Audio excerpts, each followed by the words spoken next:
እነዚህ ምልክቶች ለስኳር ህመም ወይንም ደግሞ ዲያቤቲስ 2 እየተቃረባችሁ መሆኑን ይጠቁማሉ ይላል በምንጭነት የተጠቀምኩት አሜሪካን ዲያቤቲስ አሶሲዬሽን። አንደኛ ጥቋቁር ነጠብጣቦች በአንገት፣ ብብት፣ ብሽሽት እና በተለያየ ስፍራ ላይ እናስተውላለን። ምክንያቱም ከፍተኛ ኢንሱሊን የቆዳን ከለርም ሊቀይር ስለሚችል ይላል። ሁለተኛው ደረቅ ወይም የተሰነጣጠቀ ተረከዝ ልናይ እንችላለን።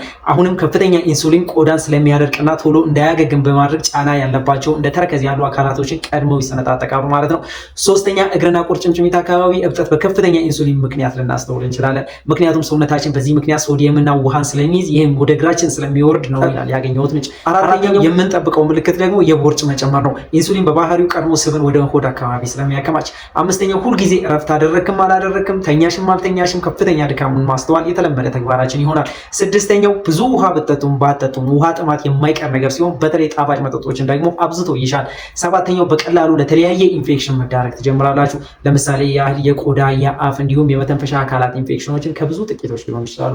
ምክንያቱም ከፍተኛ ኢንሱሊን ለደከመ በሽታ መከላከል አቅም ስለሚዳርግ ጀርሞች በቀላሉ ሰውነት ውስጥ ያድጋሉ ማለት ነው።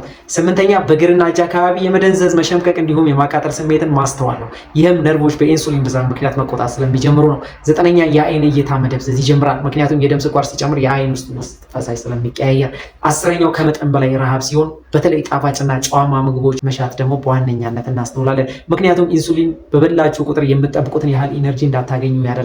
ስለዚህ አይምሮ ደግሞ ለተጨማሪ ኢነርጂ ባካችሁ ምግብ ጨምራችሁ ብሎ እንጂ ኖርማል እንድትሆኑ ብሎ ስለሚያስብ ነው። የመጨረሻው መልእክቴ የሚሆነው ታዲያ ስኳር የሚሆን ግፊት በሉት ቦርጭን በሉት ውፍረት ስላስቸገራችሁ ባለኝ በጣም ውስን ቦታ ተመዝግባችሁ ከኔ ጋር በእንቅስቃሴና አመጋገብ ራሳችሁን እንድትጠብቁ ነው። አመሰግናለሁ።